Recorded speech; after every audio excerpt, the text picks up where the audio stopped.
जब जब हथियार खरीदा पाकिस्तान कर्ज लेके हथियार खरीदता है कि इंडिया ने रख लिए हम पे हमला ना हो जाए, जबकि वो क्लियरली कहते हैं कि ये आपके लिए नहीं है, आपको तो हम 100 साल पीछे छोड़ दिए। डॉक्टर एस जयशंकर उनके फॉरेन मिनिस्टर का बयान सोशल मीडिया पे मौजूद है, Pakistan is an exceptional case for India. हम तो ये सिर्फ चाइना को टैकल करते हैं कि कल को चाइना हमारे बॉर्डर्स के अंदर घुसता है तो उसको मुंह की खानी पड़ेगी। जी, असल में बात यही है ना कि हमें पड़ोसियों को नहीं देखना चाहिए, ख़ासकर डिफेंस के मामले में। हमें ये देखना चाहिए कि आजकल हम किधर खड़े हैं, हमारी इकॉनमी किधर है, हमारा आवाम किधर खड़ा है, हमारे एजुकेशन किधर है और हमारी मतलब इंडस्ट्री किधर है। जो कर्ज़े हमने ले के मुल्क में वैसे ही बेड़ा गर्क कर दिया हुआ है, सूद इंटरेस्ट ही हमारे नहीं ख़त्म होते और फिर वैसे ही हमारा मुल्क नीचे जा रहा है।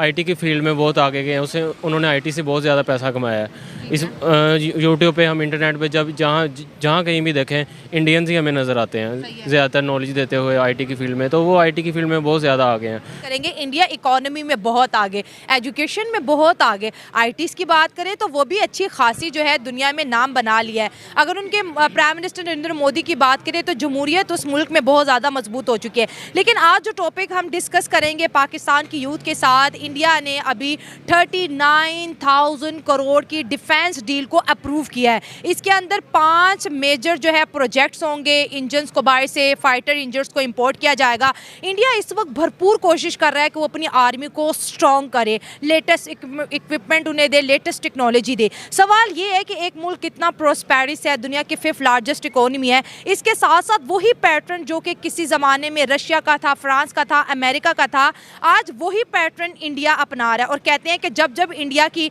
डिफेंस डील होती है चाइना और पाकिस्तान की चीखें निकल जाती हैं। अवाम की तरफ बढ़ते हैं और जानते हैं उनकी राय क्या। जी, असल में बात यही है ना कि हमें पड़ोसियों को नहीं देखना चाहिए, ख़ासकर डिफेंस के मामले में। हमें ये देखना चाहिए कि आजकल हम किधर खड़े हैं, हमारी इकॉनमी किधर है, हमारा आवाम किधर खड़ा है, हमारे एजुकेशन किधर है और हमारी मतलब इंडस्ट्री किधर है। अगर आप ये चीज़ें मजबूत करते हैं ना तो बड़े से बड़ा दुश्मन भी वो आपके कदमों में आके गिरेगा। लेकिन बदकिस्मती से हम लोग दूसरे ममालिक को देखते हैं असलहे की नुमाइश, मतलब असलहे के दौड़ में देखते हैं, फ़ौज के दौड़ में देखते हैं, लेकिन ये नहीं देखते कि हम अपने मुल्क के लोगों की ज़िंदगी, उनका जो रहन सहन, जो हमें आजकल चैलेंजेस है माईशत के, इसके अलावा एजुकेशन सेक्टर तो बिल्कुल मतलब है बिल्कुल तबाह है। तो आप एजुकेशन तो तबाह है, सही बात। तो इसमें ये कि जो हमारे हुकाम हैं, जो हमारे आला लोग हैं, उनको ये सोचना चाहिए कि हम किस तरह इस मुल्क के अंदर एजुकेशन के ऊपर फोकस करें। कि हमारे आगे ना बढ़ने की सबसे बड़ी वजह भी यही है।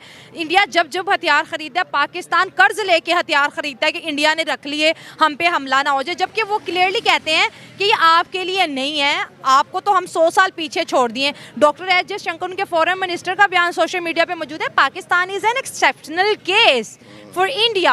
हम तो ये सिर्फ चाइना को टैकल करते हैं कि कल को चाइना हमारे बॉर्डर्स के अंदर घुसता है तो उसको मुंह की खानी पड़ेगी। हमें अपने आपको जो है ना खुद ऐसा तैयार करना चाहिए एजुकेशन के सेक्टर में, इंडस्ट्री की शक्ल में। आज कोई भी मुल्क आपके मुल्क के साथ इन्वेस्टमेंट नहीं कर रहा। उसकी वजह की है, वजह यही है कि एक तो पॉलिटिकल सिचुएशन हमारे मुल्क में बिल्कुल सही नहीं है और दूसरी वजह यही है कि हमारे लोग जब भी बाहर ममालिक में जाते हैं ना वो इतने क्वालिफाइड नहीं होते हैं, सॉरी टू से नहीं होते हैं। हम बाहर जाते हैं तो हमें आखिर में रखा जाता है कि आपका आखिरी नंबर है, पहले इंडियन आएंगे, उसके बाद जो है ना दूसरे ममालिक के लोग आएंगे, आपका नंबर इंडियन आएंगे। सर जैसे आपने कहा कि ये हर बंदा जो बाहर से आता है वो भी कहता है कि भाई लाइन में अगर इंडिया और पाकिस्तानी खड़ा हो ना तो वो कहेंगे कि इंडियन पहले आए।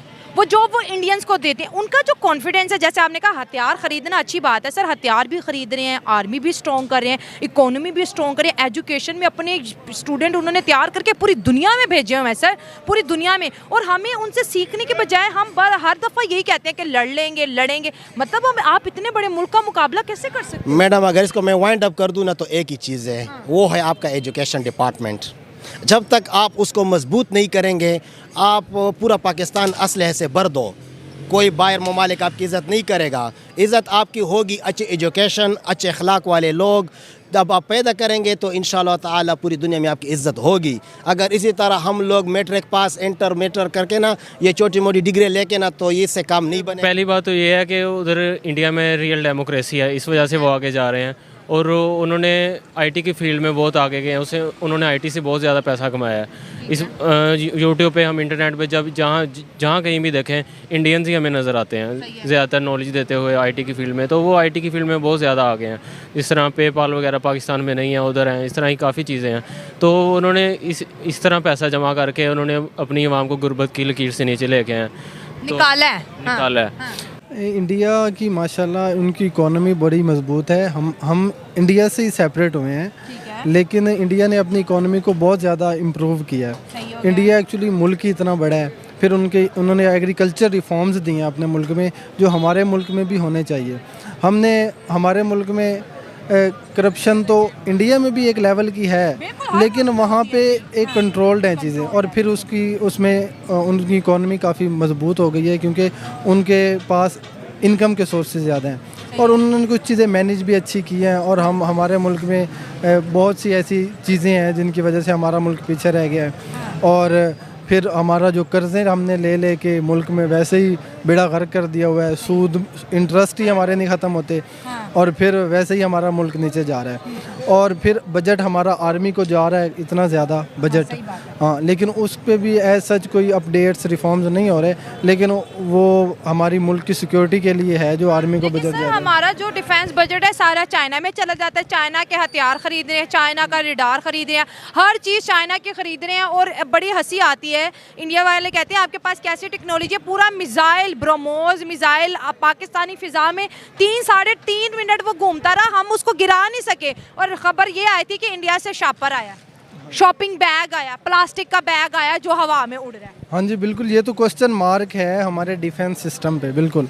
और हम तो यही अपनी गवर्नमेंट से, अपनी आर्मी से रिक्वेस्ट करेंगे कि ये हमारी सबसे पहली प्रायोरिटी हमारी आर्मी की यही होनी चाहिए कि हमारे डिफेंस सिस्टम को स्ट्रॉन्ग किया जाए, और उसके बाद गवर्नमेंट के बाकी इकोनॉमी को मजबूत करना वो गवर्नमेंट का काम है। एक वक्त था कि हम कहते थे कि पड़ोसी मुल्क जो है बहुत ज़्यादा हथियार इंपोर्ट करते हैं। आज DRDO की बात करें तो भारत के अब ज़्यादातर हथियार मेड इन इंडिया है, और साथ साथ जैसे हमने ब्रह्मोस की बात की, वो फिलीपीन को भी वो दे रहा है। सऊदी अरब ने भी जो है उसको बहुत पसंद किया और कहा है कि ये भी बहुत जल्द डील हो जाएगी।